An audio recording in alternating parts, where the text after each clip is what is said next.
നമസ്കാരം. സ്പോർട്സ് ഇൻഫോയിലേക്ക് സ്വാഗതം. കലിംഗ സൂപ്പർ കപ്പിൽ ആതിഥേയരായ ഒഡീഷ FC ഇന്ന് ബംഗളൂരു FCയെ നേരിടുമ്പോൾ FC ഗോവ ഇന്റർകാഷിയെയും നേരിടുകയാണ്. ഇന്ത്യൻ സൂപ്പർ ലീഗിൽ ഇതുവരെ തോൽവിയറിയാതെ മുന്നേറുന്ന FC ഗോവയും നിലവിലെ ചാമ്പ്യന്മാരും ആതിഥേയരുമായ ഒഡീഷ FCയും കഴിഞ്ഞ സീസണിലെ രണ്ടാം സ്ഥാനക്കാരായ ബംഗളൂരു FCയും ഐ ലീഗിൽ അത്ഭുതം കാണിക്കുന്ന ഇന്റർകാഷിയും ഉൾപ്പെട്ട ഗ്രൂപ്പ് D ഇതൊക്കെ കൊണ്ട് തന്നെ ഏറ്റവും കടുപ്പമേറിയ ഗ്രൂപ്പുമായി മാറുന്നു.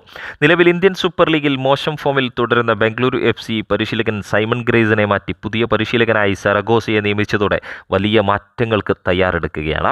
സെർജിയോ ലൊബേറയ്ക്ക് കീഴിൽ മിനും ഫോമിലുള്ള ഒഡീഷ FCയെ നേരിടുമ്പോൾ നായകൻ സുനിൽ ഛേത്രി, ഗോൾ കീപ്പർ ഗുർപ്രീത് സിംഗ് സന്ധു, മധ്യനിര താരം സുരേഷ് വാങ്ചം എന്നിവരുടെ അഭാവം കരുത്തു കുറയ്ക്കുമെങ്കിലും ഒരു മികച്ച തിരിച്ചുവരവ് സാധിക്കുമെന്ന പ്രതീക്ഷയിൽ തന്നെയാണ്.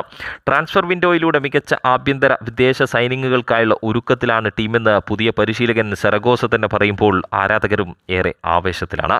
Super കപ്പിനായി Slavko, Xavi, Kezia, Williams, ജോവനോവിച്ച് എന്നീ 5 വിദേശ താരങ്ങളെ മാത്രമേ രജിസ്റ്റർ ചെയ്തിട്ടുള്ളൂ എന്നതിനാൽ ഒരു വിദേശ താരത്തിൻ്റെ ഒഴിവ് അവിടെ തന്നെ കാണാമെന്ന് പരിശീലകൻ തന്നെ പറയുമ്പോൾ ഒരു മികച്ച സ്ട്രൈക്കറുടെ വരവ് തന്നെ ഇനി ബംഗളൂരു FC ആരാധകർക്ക് പ്രതീക്ഷിക്കാവുന്നതാണ്.